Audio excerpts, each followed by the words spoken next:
vie, on a tous des envies, des rêves. Mais on ne sait pas toujours quel chemin prendre pour y arriver. Il y a tellement de routes, tellement de carrefours. Et à chaque carrefour, nous voilà à hésiter. À droite, à gauche. Heureusement, il arrive qu'un vent se lève et qu'une grosse bourrasque nous pousse dans le dos et nous mette dans la bonne direction, celle qui nous mènera tout droit à une vie rêvée. C'est l'histoire d'Élio. Ouvrez les oreilles et écoutez son histoire sans pareil. Élio était un garçon très lent, très très lent. Il hésitait tout le temps, à droite, à gauche, si bien qu'il était toujours à la traîne, en retard, et qu'on le retrouvait les bras ballants, ne sachant quoi faire. Élio avait deux grands frères, qui eux étaient rapides comme le vent, vifs comme l'éclair. Ils avaient toujours terminé avant même qu'Élio n'ait commencé. Bien sûr, il se moquait d'Élio. Il lui disait toujours: Élio, bah alors, t'es qu'un escargot, hein? Tu fais rien comme il faut. Élio, t'es qu'un nigaud.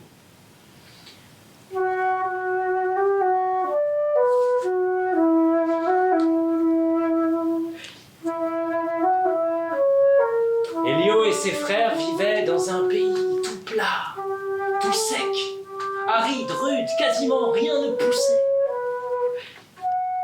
Ils vivaient avec leur mère dans une petite maison toute bancale, toute tordue, faite de vieilles pierres jaunies.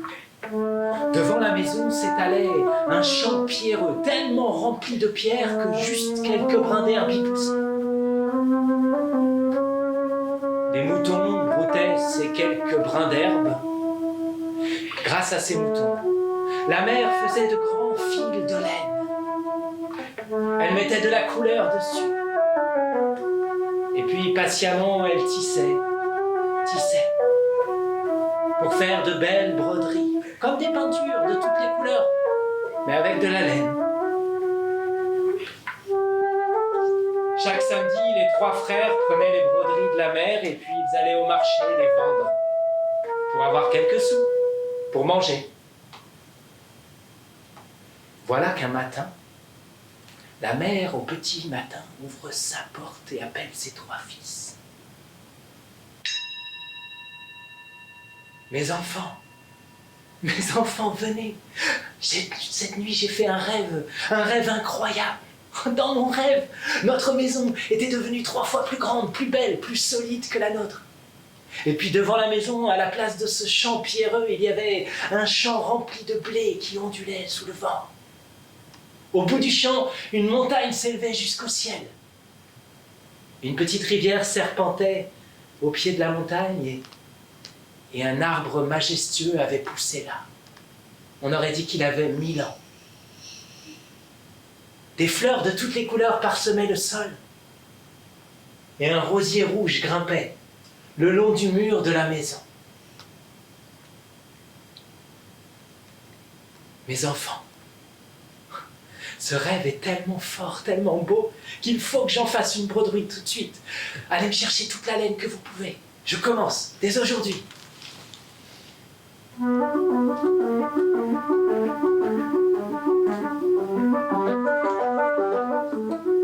Et la mère commence la broderie. Elle tisse. Mais elle l'a fait si grande qu'il lui faut une année déjà rien que pour faire la maison. Elle tisse le jour, tisse la nuit, ne s'arrête plus jamais, ne se repose plus. Les trois frères s'inquiètent. Surtout, ils n'ont plus rien à vendre, alors quasiment plus rien à manger. Mais en plus, leur mère devient de plus en plus maigre. Elle a de moins en moins de force. Elle ne sort même plus de sa chambre. Elle ne les laisse même pas rentrer. Elle dit: oh non, la surprise sera plus grande. Ne rentrez pas. Il lui faut encore une deuxième année pour faire le champ rempli de blé, la montagne qui monte jusqu'au ciel. Et une troisième année pour la rivière qui serpente. L'arbre majestueux, on dirait vraiment qu'il a 1000 ans. Et les fleurs de toutes les couleurs. À la fin, elle est tellement fatiguée que ses yeux saignent. Et ce sont ces larmes de sang qui lui servent à faire le rosier rouge le long du mur de la maison. Un matin, enfin, elle réouvre sa porte.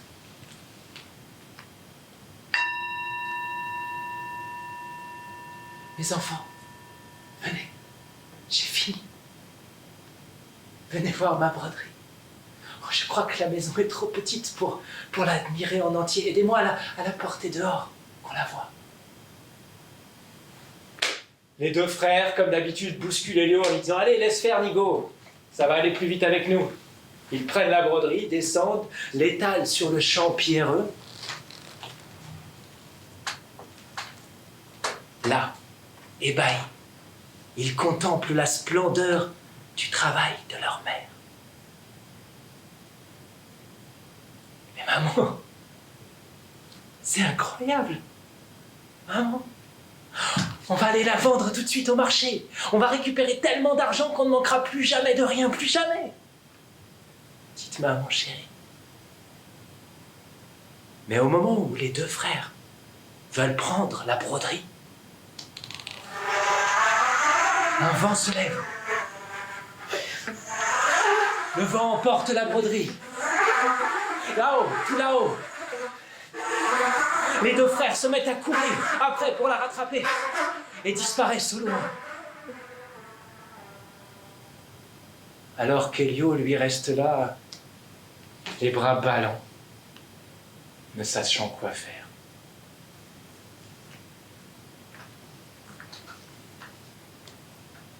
Un an passe et les deux frères ne sont toujours pas revenus. La mère va de plus en plus mal et elle dit à Elio « J'ai mis toutes mes forces dans cette broderie. S'il te plaît, va la chercher toi aussi. S'il te plaît. » Alors Elio se décide à partir.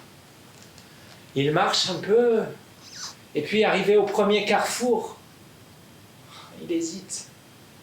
À droite, à gauche. Comment je vais faire, moi qui sais jamais comment faire dans la vigne? Quand tout d'un coup, par terre, il voit une petite plume dorée.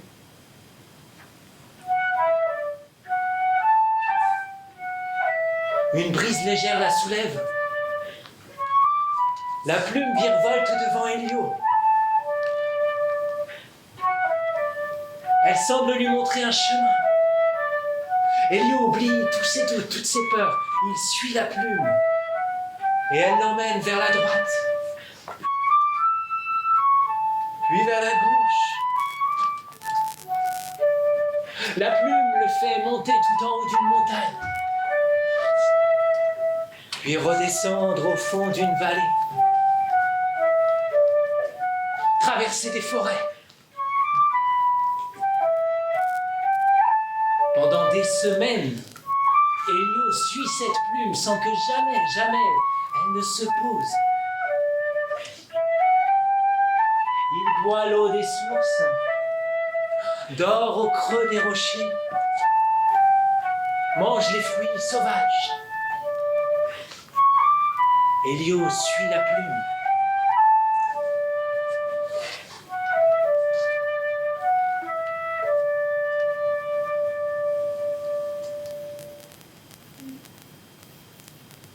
Quand un jour, enfin, elle se pose au pied d'une maison.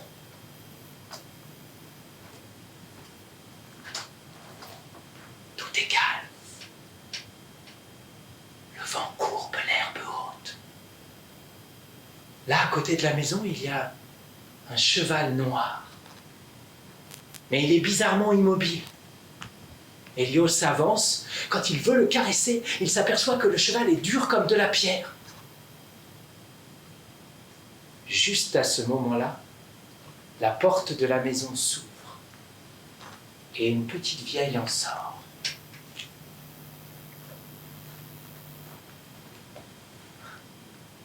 Alors t'es comme tes frères, toi, hein? Tu viens pour la broderie de ta mère, c'est ça? Tiens, fais comme eux, prends une petite bourse d'or, va à la ville et puis refais ta vie, va. Allez, oublie-la, la broderie. C'est trop dur de la retrouver, bien trop dur, allez. Mais Elio, tout d'un coup, semble savoir ce qu'il veut. Non? Je veux la broderie. D'accord. Tu sembles savoir.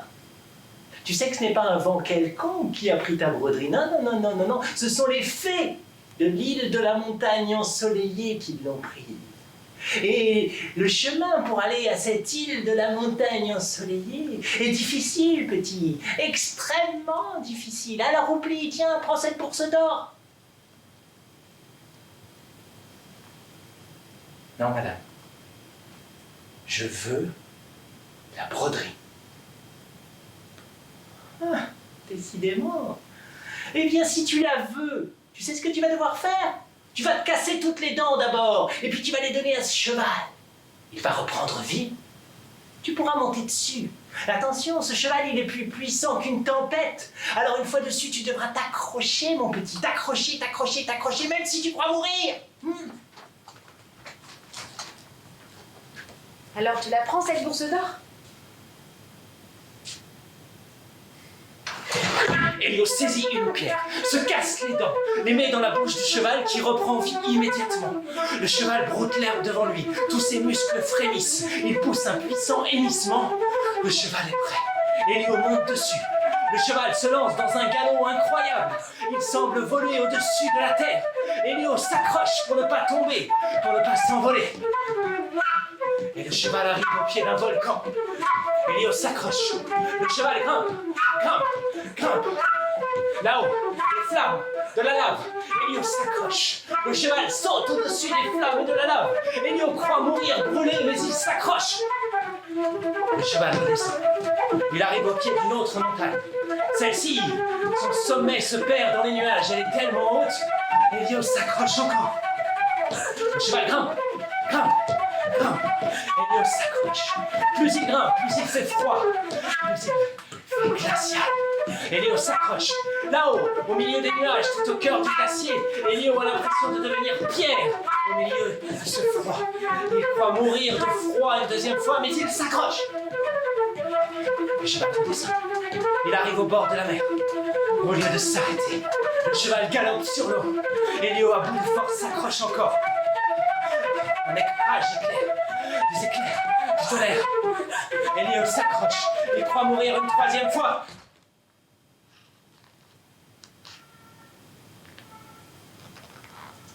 Il s'évanouit.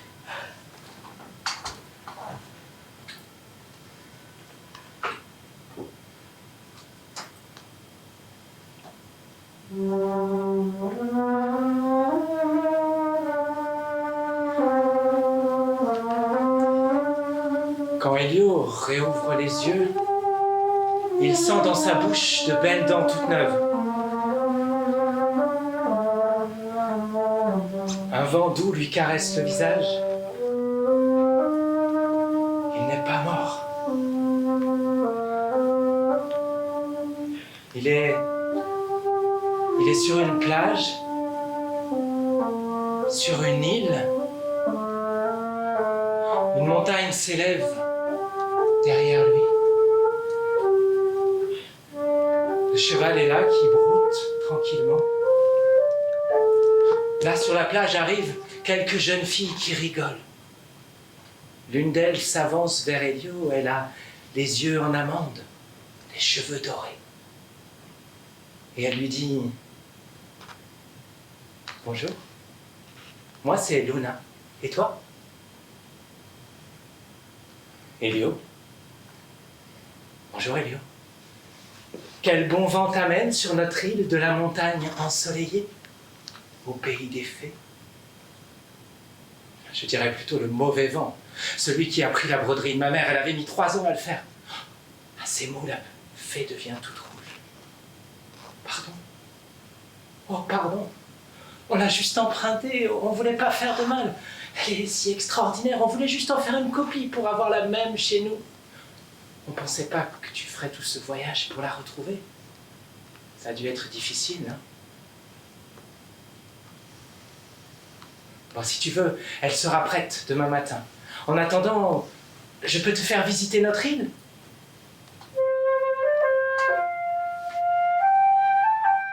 Elio accepte. Et il passe une journée de rêve en compagnie de Luna. Ils visitent tous les recoins de l'île. Ils vont même se baigner au milieu des oiseaux, des poissons multicolores. Et des oiseaux aussi. Et puis ils grimpent tout là-haut, en haut de la montagne, pour contempler la mer et le ciel à perte de vue. Quand ils ont trop chaud, ils vont se mettre sous les cascades d'eau rafraîchissantes. Et puis, quand le soir arrive, ils s'allongent sur le sable et regardent passer au-dessus d'eux des étoiles filantes.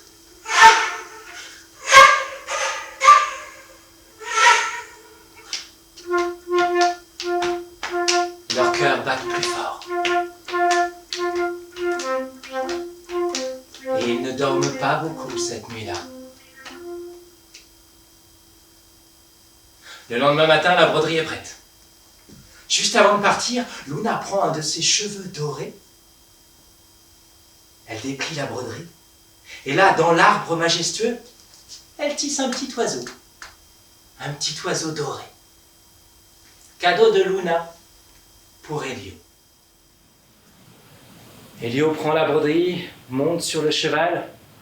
Oh, il serait bien resté là, avec Luna dans ce paradis. Mais bon, sa mère l'attend. Hop! Et le cheval s'élance. Mais cette fois-ci, le retour est une partie de plaisir.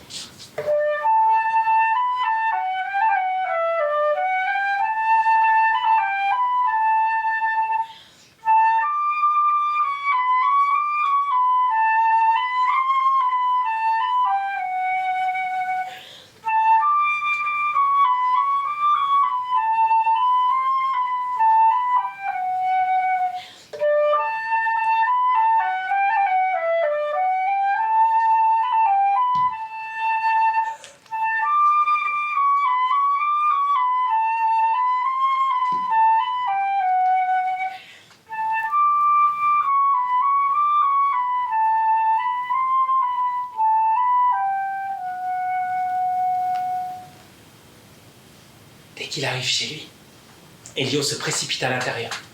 Là, sa mère est allongée sans bouger sur son lit. Il croit qu'elle est morte. Il court vers elle, pose sa joue contre sa bouche. Un souffle de vie. Elle est vivante. Il la prend dans ses bras. Viens, petite maman chérie. Viens. Il la pose devant la maison. Et là, il déroule la broderie. La broderie est si belle au soleil que la mère réouvre les yeux et sourit à Elio.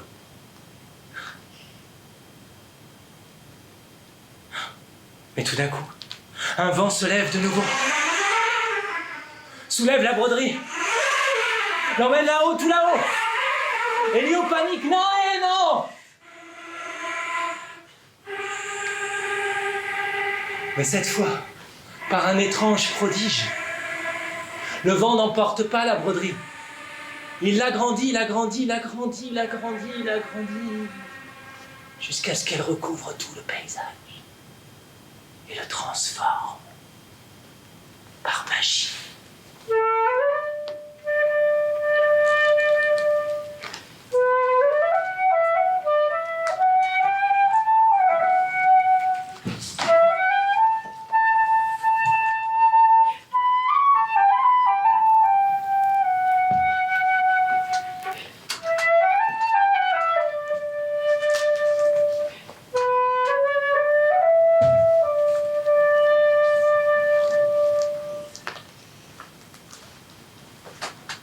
Là, devant Elio, tout est bien vivant, bien réel. La maison, 3 fois plus grande, plus belle, plus solide qu'avant. À la place du champ pierreux, un champ de blé qui ondule sous le vent généreux. Là, au bout du champ, la montagne s'élève jusqu'au ciel, elle est là, la petite rivière qui serpente aussi, et l'arbre majestueux. On dirait vraiment qu'il a 1000 ans. Des fleurs partout parsèment le sol. Et le rosier rouge grimpe le long du mur de la maison. Oh! Là-bas, ça bouge dans l'arbre. Entre les feuilles, apparaît un petit oiseau doré, un merle doré qui s'envole et vient se poser sur l'épaule d'Elio. Cadeau de Luna pour Elio. Sa mère a repris toutes ses forces. Bien campée sur ses deux jambes, elle regarde Elio et elle lui dit « Bravo mon garçon, bravo. Est-ce que maintenant tu pourrais aller chercher tes frères? Que nous profitions ensemble de ce beau paysage, de cette belle maison, en famille? » D'accord, maman. Je me repose juste cette nuit. J'irai demain matin.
Après une bonne nuit de sommeil, Elio, son merle sur l'épaule, ouvre la porte pour aller chercher ses frères.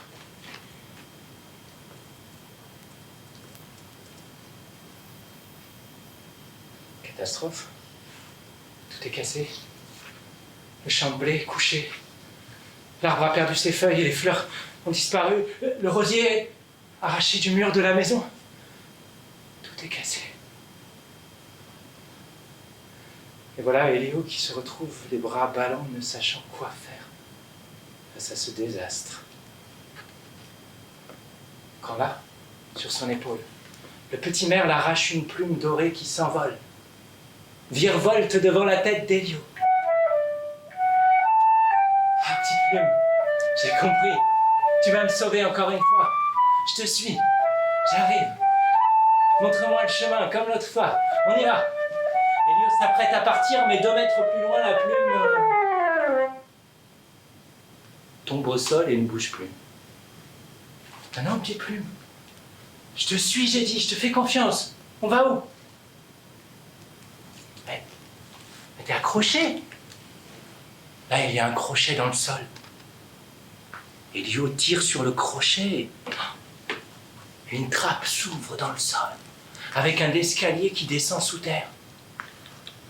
C'est par là que je dois aller, petite plume.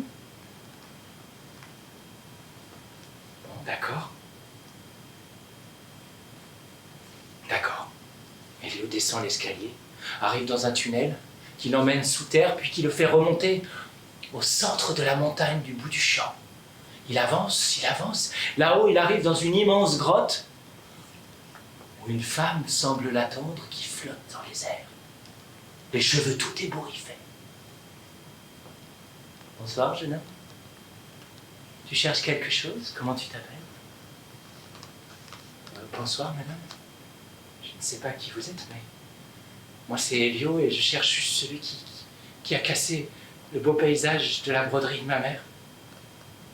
Ah, moi je suis la reine des vents, la mère des vents. Si tu veux, je peux essayer. Alors la mère des vents appelle. Livante, Livante, ma fille chérie, viens, viens. Un vent tout doux comme une caresse arrive, tout chaud.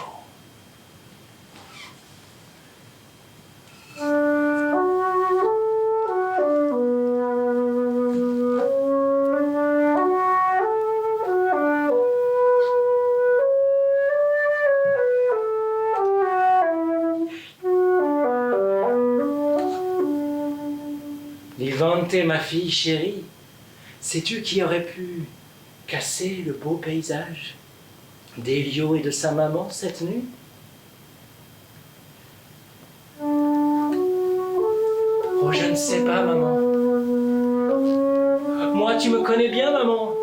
Je souffle tout doux comme une caresse de la mer vers la montagne.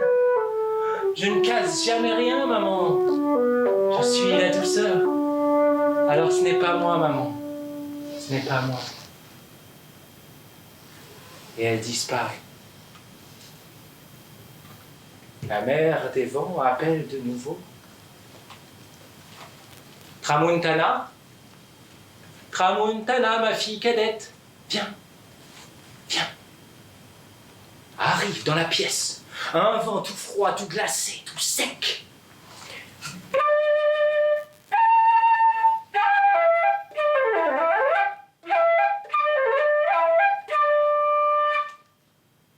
Tramuntana, ma fille, sans vouloir te vexer, est-ce que tu saurais par hasard qui a pu casser le beau paysage d'Elio et de sa mère cette nuit? Je ne sais pas, maman. C'est pas moi, maman. C'est pas moi, c'est pas moi, c'est pas moi. Moi, je souffle droit, je souffle fort. Moi, je glace, mais je casse pas, maman. C'est pas moi, c'est pas moi, c'est pas moi. Et puis elle disparaît. La mère des vents réfléchit encore et puis elle appelle encore une fois. Libaccio, Libaccio, Libaccio, mon petit vent chéri, viens, viens, arrive dans la pièce. Un petit vent foufou qui secoue tout, qui bouscule tout dans tous les sens.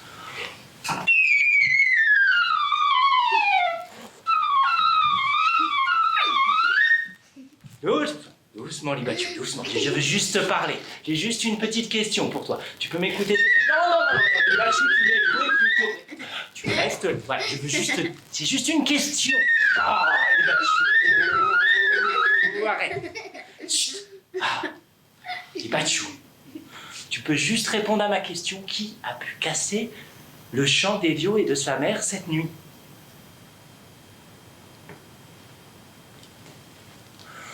Oh, pardon, mère. Oh, j'ai pas fait exprès. Mais je voulais juste jouer. M'amuser. Oh, pardon. Et il disparaît.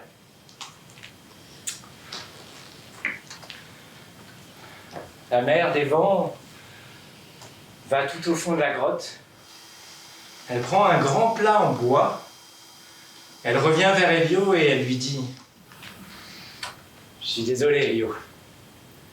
C'est mon petit vent foufou, il est comme ça. Des fois, il casse un peu trop.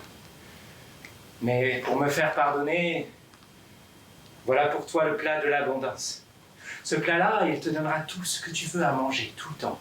Il suffira juste que tu lui dises: plat, petit plat, fais-moi un bon petit plat. Plat, petit plat, fais-moi un bon petit plat. Mais attention, Elio. Ceci est un secret entre toi et moi.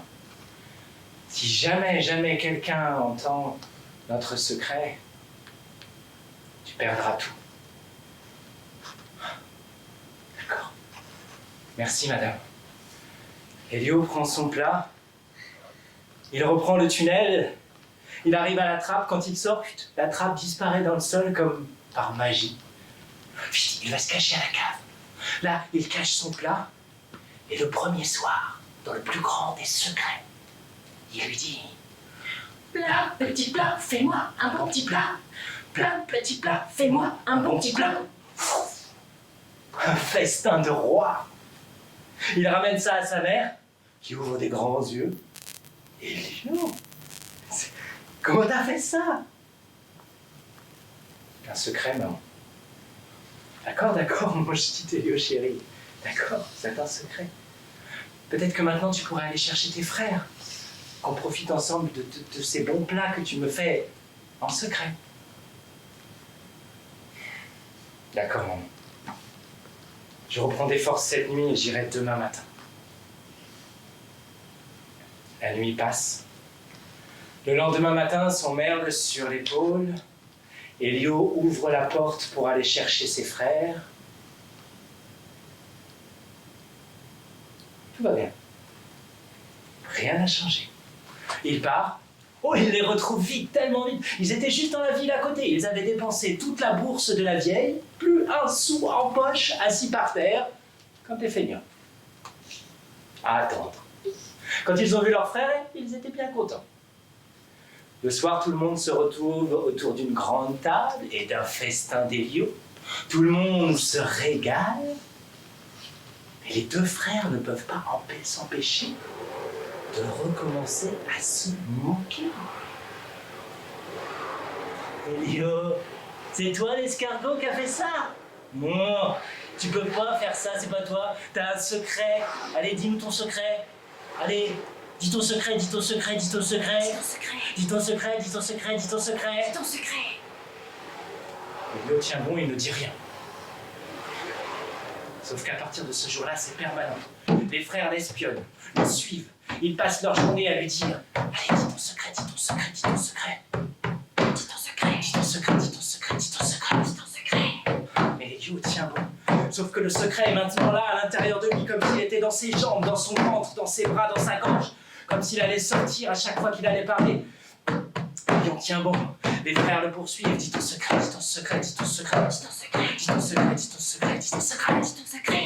Et il tient bon. Mais le jour où le secret est là, à deux doigts de sortir, d'exploser, il va vite se cacher pendant que les frères ne le voient pas. Derrière l'arbre, majestueux, il creuse un grand trou dans la terre, il met sa bouche dans le trou, et là il crie à la terre.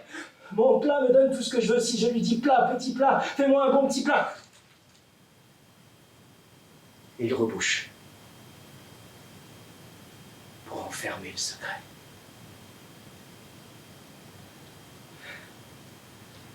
Immédiatement, Elio se sent léger comme l'air. Il a envie de chanter, de danser. Alors il repart en courant chez lui. Il a envie de dire merci au monde. Il ne voit pas qu'à l'endroit du secret, du trou, 2 roseaux poussent immédiatement. Il arrive chez lui.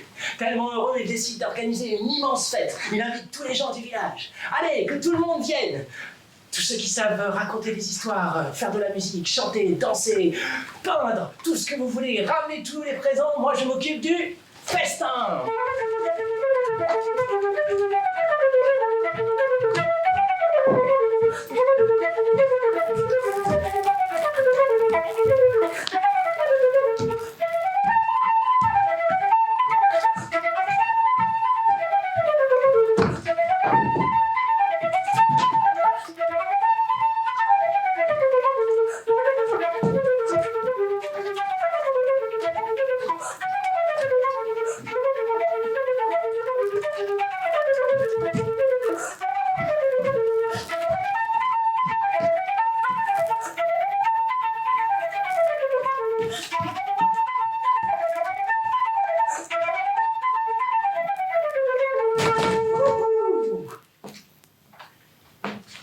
Hop là.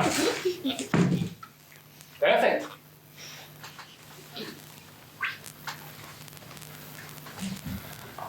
Au village, tout le monde attend avec impatience la fête d'Elio. Tout le monde lui prépare une surprise. Même ses frères. Qu'est-ce qu'on fait? Je sais pas. Oh, regarde.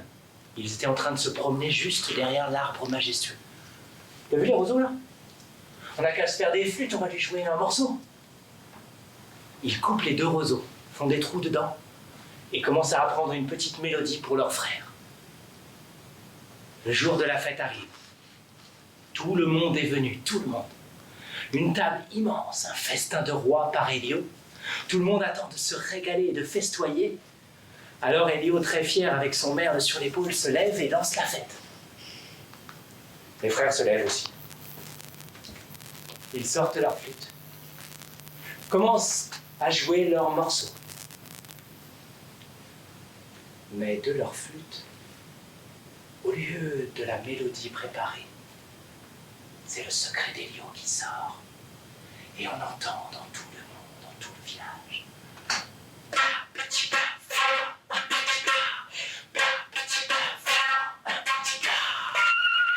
Le festin disparaît immédiatement. La table est vide. Tout le monde repart déçu, la fête est gâchée.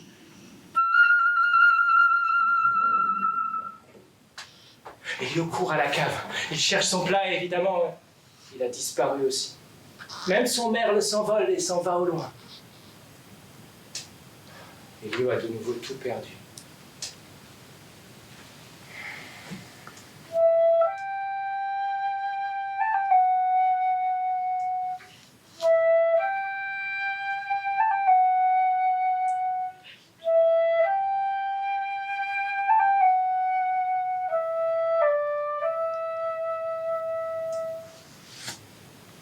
Le lendemain matin, Elio est toujours à la même place, les bras ballants, ne sachant pas quoi faire. Ses frères sont déjà repartis à l'aventure. Ils ont tout gâché et voilà, ils m'abandonnent en plus. Ils ont même laissé leur flûte. Là, par terre, une flûte en roseau oubliée. Elio la prend. Si je te souffle dedans, tu vas encore dire mon secret, c'est ça? Je m'en fiche, j'ai tout perdu.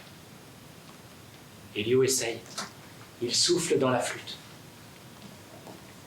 Mais cette fois-ci, comme par magie, c'est une mélodie qui en sort. Une mélodie douce, entraînante. Qu'il sait jouer sans même l'avoir apprise.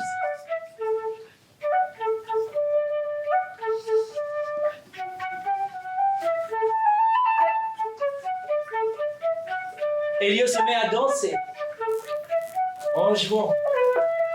Et sa mère, qui entend ça, sort sur le pas de la porte et danse avec lui.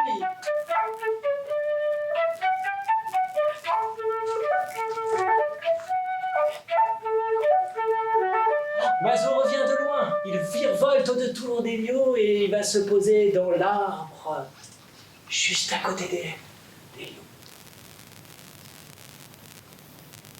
Alors Elio s'assoit au pied de l'arbre. Il s'assoit et il s'adosse à l'écorce. Là, pendant toute la journée, il continue de jouer pour son oiseau, son merle doré.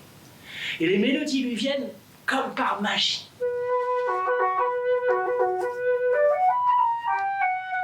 Elio oublie le temps, il joue, il joue, il joue. La nuit tombe. Elio, les yeux fermés, continue à jouer.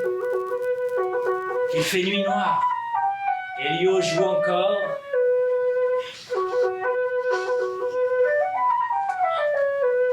Il ne voit même pas qu'au premier coup de minuit,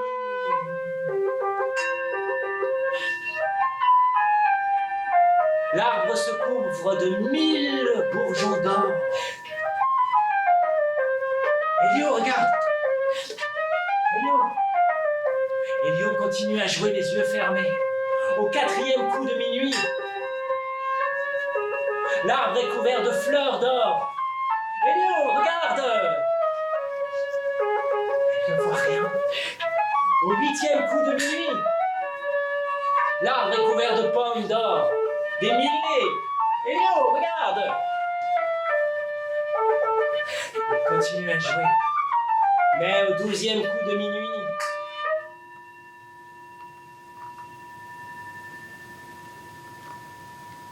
Elio s'arrête, bouche bée. Devant lui, il y a Luna, la fée de l'île de la montagne ensoleillée, avec un panier rempli de pommes d'or à la main. Il se regarde un long moment en silence, et puis elle lui dit: « Je savais que tu avais du courage, Elio, mais en plus tu as le cœur pur. Alors dorénavant, tu pourras venir cueillir ces pommes-là grâce à ta musique, tous les soirs, autant que tu veux, et tu seras riche. Profite bien de cette nouvelle richesse, profite bien de cette abondance, Elio. Oh, je serais bien resté avec toi. Mais les fées ne vivent pas parmi les hommes. Adieu, Elio. Et elle disparaît. Elio reste là avec son panier de pommes d'or. Alors chaque soir, à partir de ce jour-là, il se met sous l'arbre, il prend sa flûte, il joue, et il récolte des milliers de pommes d'or. Elio en a partout, dans la cave, dans le grenier, il a même construit une deuxième maison, tellement il en a assez pour vivre plusieurs vies dans l'abondance. Il ne manquera de rien, jamais. Mais malgré ça, son cœur ralentit. Car il est triste. Triste parce que la seule chose qu'il rêve de revoir chaque soir à la place des pommes d'or, c'est Luna, la fée de l'île. Mais elle ne revient pas. Alors un jour il en a assez, il jette sa flûte, ça ne sert à rien tout ça. À ce moment-là, le merle qui était resté tout ce temps dans l'arbre descend à côté d'Elio et de sa petite voix il lui dit « Moi je peux t'amener les rênes si tu veux. » Toi? Oui. Juste une dernière épreuve à passer. Tu veux? Oui, d'accord. Alors tu sais ce que tu vas faire? Tu vas me donner quelque chose de toi que je puisse manger. D'accord? Quelque chose de moi que tu puisses manger? Oui. Quelque chose de toi que je puisse manger. Il me faut de la force pour t'emmener là-bas. Allez!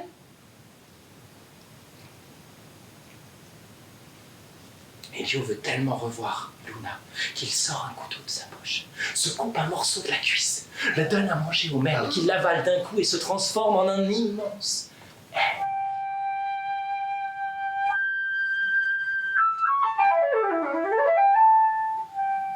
Elio monte sur le dos de l'aigle.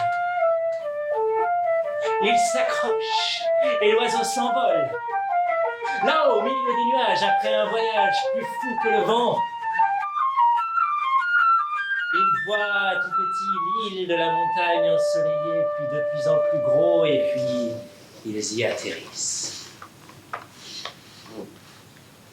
Elle est là, Luna. Elle savait, pas besoin de dire un mot, juste elle lui sourit. Elle s'approche et de sa main, elle caresse la cuisse d'Elio. Immédiatement, sa cicatrice. Une cicatrice reste, mais la blessure s'en va. Petite cicatrice, dernière trace de cette dernière épreuve. Alors, l'oiseau repart. Mais cette fois-ci, sur son dos, il y a Elio et Luna. Tous les deux enlacés. Tous les deux, leur cœur battant à l'unisson.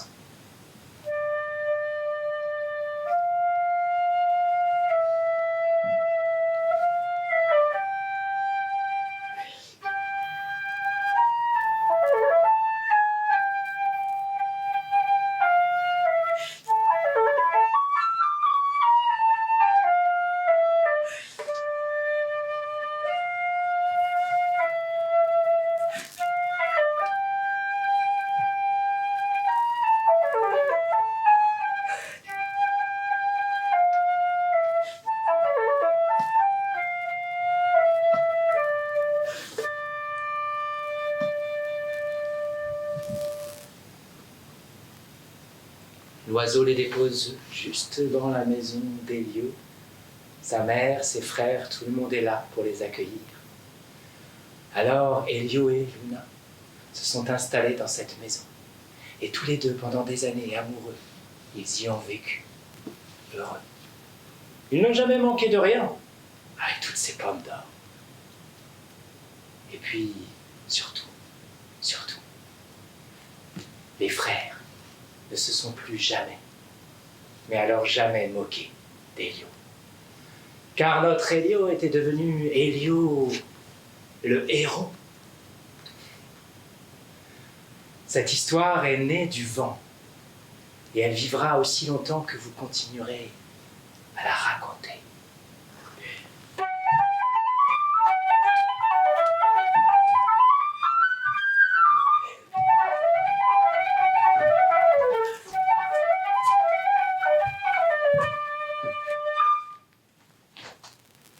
nous avoir écoutés.